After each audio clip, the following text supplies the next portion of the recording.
Ouais, les amis, nous sommes ici sur le site de l'Université de Bonn.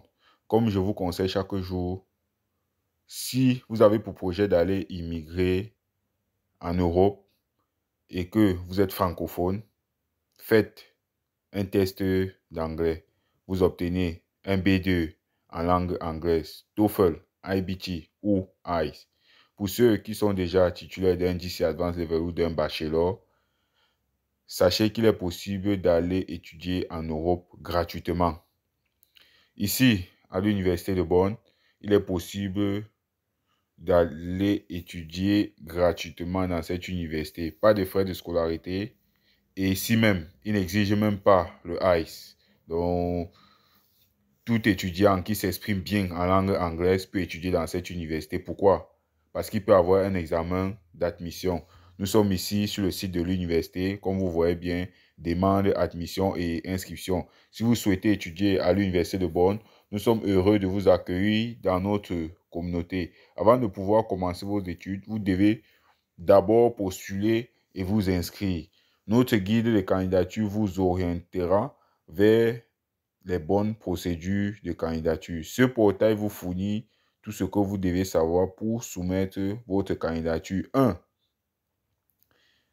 Que veux-tu étudier? L'Université de Bonn propose un large éventail de matières académiques. Consultez les répertoires. On consulte les filières qui existent à l'Université de Bonn.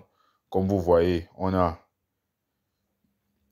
économie agricole et alimentaire, économie agricole et sciences sociales, économie agricole et sciences sociales, ça c'est le master, l'autre c'était le bachelier, sciences agricoles en master, licence en sciences agricoles et gestion des ressources dans les régions tropicales et subtropicales, agronomie, donc production végétale, ça c'est le master. On a aussi licence en agronomie, on a littérature grecque.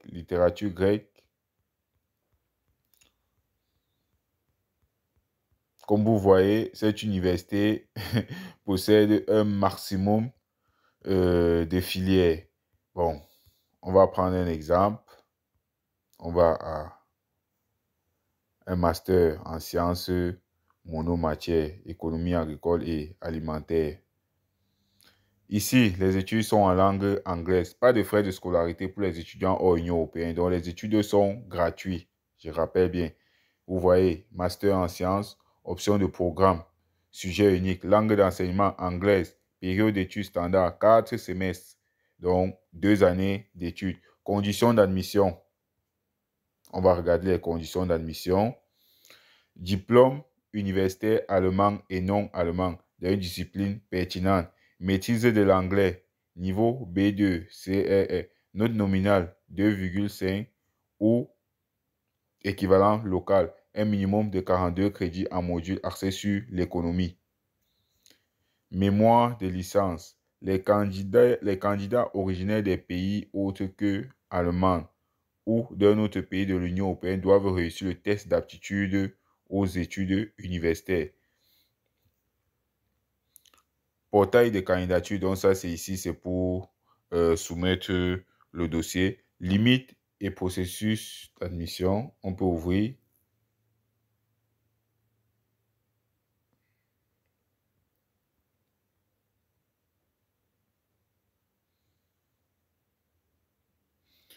Procédure d'admission. Les 3 procédures d'admission au programme de premier cycle décrit ci-dessous s'appliquent à tous les étudiants, à tous les ressortissants Union européenne et les personnes ayant un statut équivalent. Procédure, candidature hors Union européenne. On peut cliquer sur procédure, candidature hors Union européenne. Ça, c'est pour les étudiants qui se trouvent en Afrique ou encore en Turquie, en Russie, en Moldavie, ayant un passeport hors Union européenne et qui ont pour projet d'aller étudier à l'Université de Bonn gratuitement en langue anglaise. La procédure d'admission dans le programme de master de l'Université de Bonn sont organisées de manière centralisée et révèle de la responsabilité de la faculté. Donc, ça veut dire que c'est chaque faculté qui décide sa procédure d'admission. Étape de candidature. choisissez un programme d'études. Donc, première des choses, vous allez choisir le programme d'études. Veuillez tout d'abord lire les informations sur la maîtrise des langues allemandes requises et cours préparatoires. Ça, c'est pour ceux qui veulent étudier en langue allemande. Inscrivez-vous et postulez.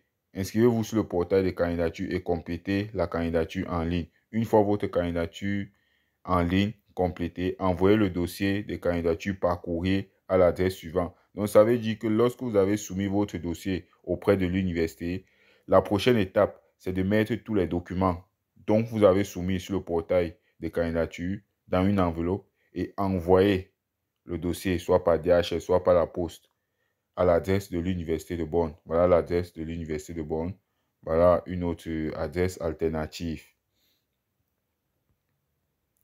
Les documents à joindre doivent être présentés en copie certifiée conforme accompagnée d'une traduction, le cas échéant. Vous pouvez découvrir quelle certification nous acceptons sous remarque sur la certification et la traduction. Donc là, on va voir les remarques sur les traductions.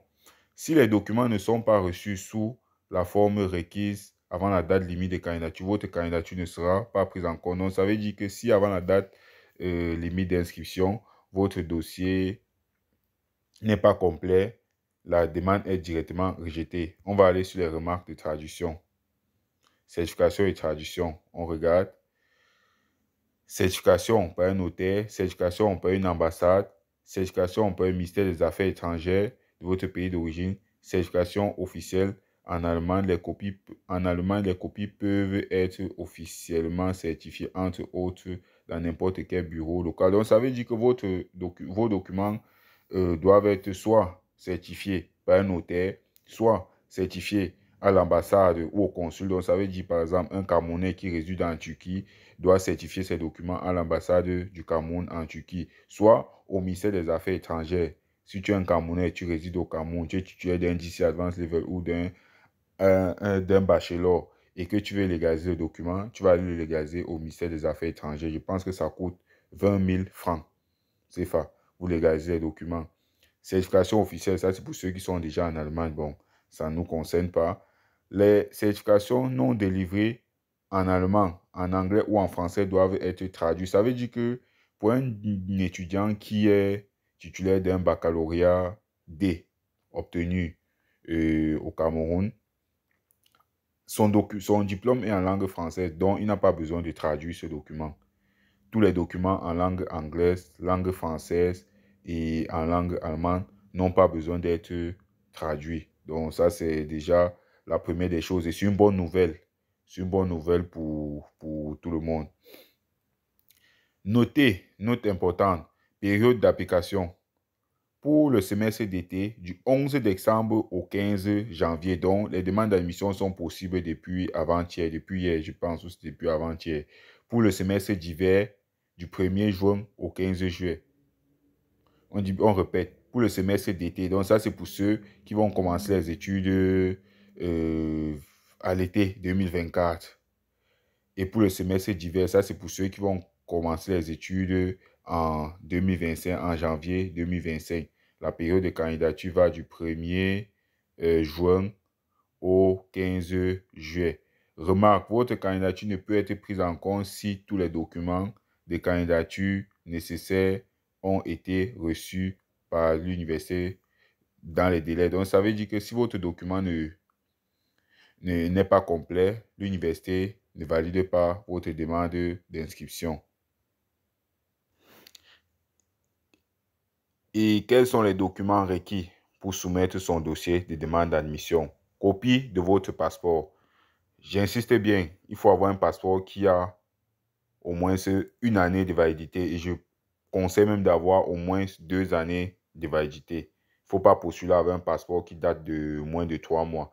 Pourquoi? Parce que sur la lettre d'admission, on met souvent le numéro de passeport et il ne faudrait pas qu'il y ait un numéro de passeport sur l'invitation et un autre passeport pour faire la demande de visa. Deuxième document, un curriculum vitae. Vous devez faire un curriculum vitae pour expliquer vos expériences professionnelles et tout et consort.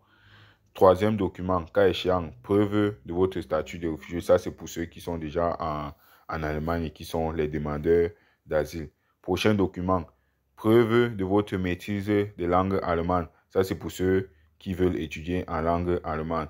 Preuve de votre maîtrise de langue anglaise. Avec candidature pour la biomédecine moléculaire, les études des médias et de musicologie, études de son. Donc ça, ce sont les filières où on exige les preuves de langue anglaise. On va entrer sur ce point pour voir ce qui se dit. Biomédecine moléculaire, études de médias et musicologie, études de son, compétences en anglais. On clique, on voit. Pour le programme de licence en biomédecine et tout et consort, c'est 3 filières, études en anglais.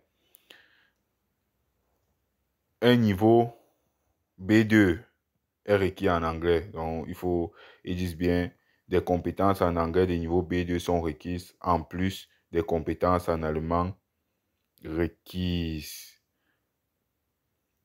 Le certificat de langue anglaise correspondant doit être soumis avant la date limite de candidature.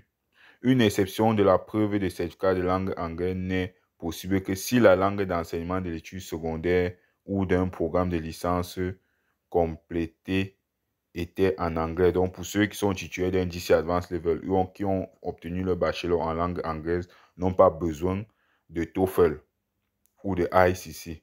Pour ceux qui ont étudié, par exemple, au Nigeria ou au Ghana ou au Chypre du Nord en langue anglaise, n'ont pas besoin de justifier leur niveau de langue anglaise. Voilà les tests reconnus. Tests d'anglais comme langue étrangère. TOEFL sur Internet, IBT, avec un score de minimum 72, je pense que 72%. Le score de la date du test s'applique. Attention, le TOEFL ITP n'est pas accepté. Depuis les années, le TOEFL ITP est rejeté, que ce soit au Luxembourg, que ce soit en Autriche, dans plusieurs pays aujourd'hui, le TOEFL ITP est rejeté. Je pense qu'en Belgique encore, c'est accepté. Donc, avant de faire un TOEFL, vérifiez bien que ce soit le TOEFL IBT. Il y a le ICE, qui est aussi un autre examen qui passe comme justificatif de niveau d'anglais. Ensuite, on a le Cambridge English, un B2 en anglais, toujours. Donc, voilà tous les tests d'anglais reconnus dans cette université, à l'université de Bonn. Je rappelle que étudier dans cette université, les frais de scolarité sont de 0 €. 0 € les frais de scolarité. Bon, quelle information on peut encore chercher? Comme vous avez bien vu, c'est maintenant qu'il faut soumettre son dossier. On a déjà parcouru tous les programmes. Il y en a une panoplie de programmes. On va faculté et institut. On va voir toutes les facultés qui existent dans cette université.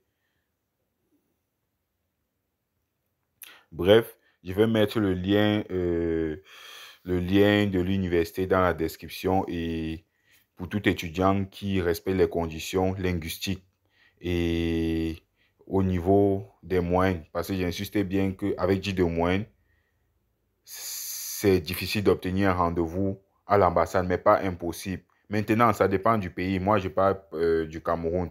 Pour ceux qui sont peut-être en Côte d'Ivoire, c'est peut-être possible. Pour ceux qui sont dans d'autres pays, Sénégal, et qui ont déjà un B2 en anglais, c'est encore plus possible. Pour ceux qui sont en Turquie, en Moldavie et qui ont leur B2 en anglais, c'est encore possible. En Russie, c'est encore possible. Donc, tout ce que vous avez à faire, c'est de regarder la faculté, soumettre votre dossier et communiquer avec l'université. Pour ceux qui ont besoin d'accompagnement, vous me contactez et on va suivre votre dossier jusqu'à l'obtention du visa. N'oubliez pas que l'économie de l'Europe se trouve dans les mains de l'Allemagne.